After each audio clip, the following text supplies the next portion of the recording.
due cose materiali che mi piacciono, i vinili degli amici, gli odori delle erbe che sono fuori, per esempio l'elicriso, questo odore antico che è uno dei miei preferiti.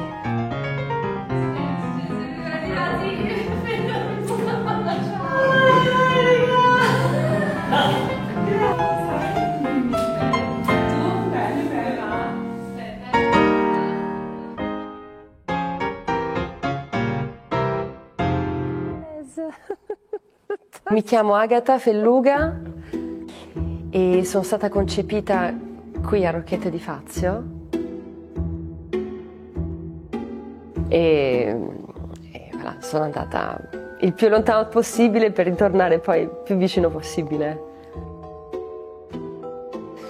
A Rocchette di Fazio è un villaggio microscopico e adesso siamo in 24, purtroppo, pochi ma buoni.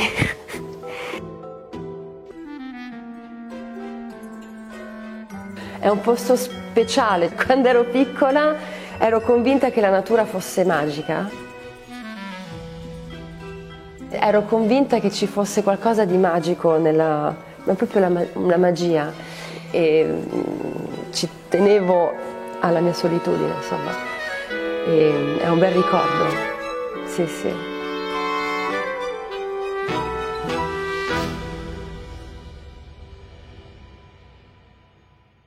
Un giorno mamma decide avevo 13 anni, di fermarsi 2 giorni a Parigi. Mi dice andiamo Rive Gauche a mangiare in un ristorante. Allora si entrava, c'era un bancone a destra, un comptoir a destra e sulla sinistra banquette, quindi in velluto tipo rosso. E io ordino un'insalata, ordino un mash, quindi valeriana, noci tostate credo e roquefort, formaggio roquefort. Arriva questa insalata e io mangiando questa mash noix e roquefort, io sbotto a piangere, cioè mi scendono le lacrime. Mia madre mi guarda e fa: Agata. Tutto è iniziato così.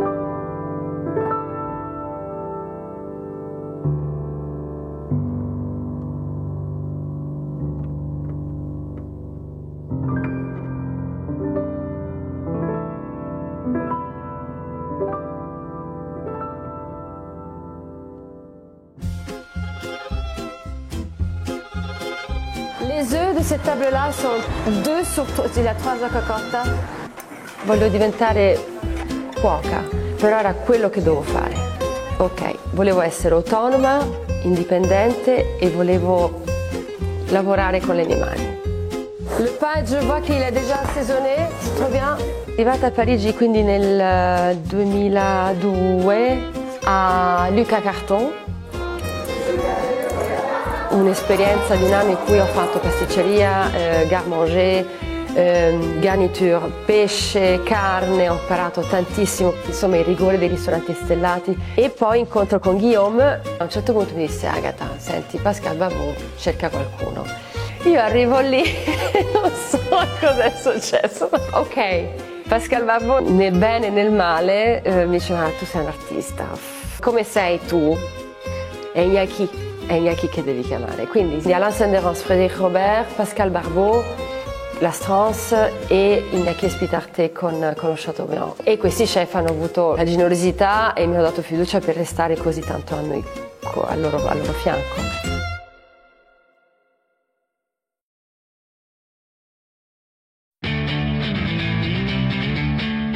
Ero a Parigi, non volevo andarci a questa festa, avevo 2 fagiani nello zaino perché dovevo cucinare, avevo trovato dei fagiani con le piume e tutto, e dovevo cucinarli per un tipo, un tale di cui mi ero un po' invaghita. Ti porto in Vespa, quindi quei fagiani, zaino, fagiania, e vabbè, e poi mi chiesi: ma tu dove abiti? Mi dice: Strasburgo. Dico: no.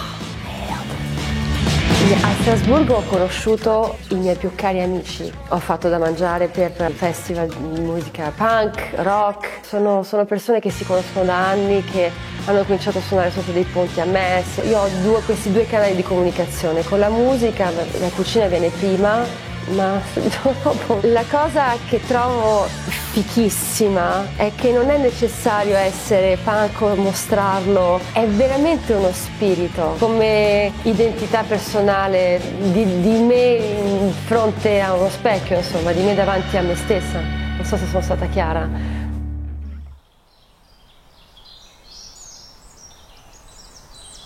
Non mi sono mai sentita meno sola di quando sono tornata a abitare qua. Cioè il senso di solitudine che ho provato nelle grandi città è agghiacciante.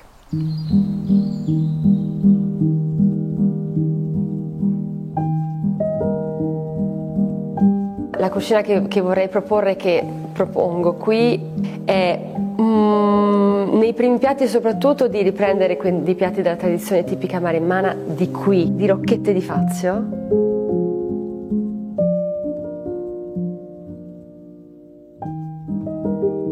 Cos'è che ho portato da fuori? Sono le cotture lente.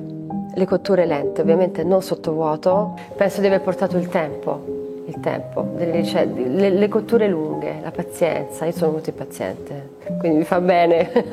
C'è un lavoro su me stessa attraverso le cotture.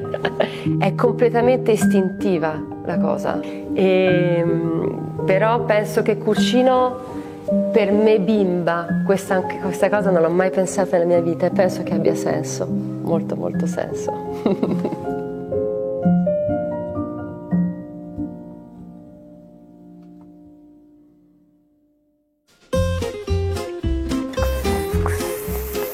Vai.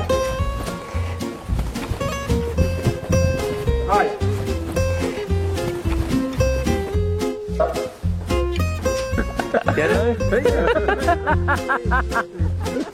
Mamma mia, si rompe!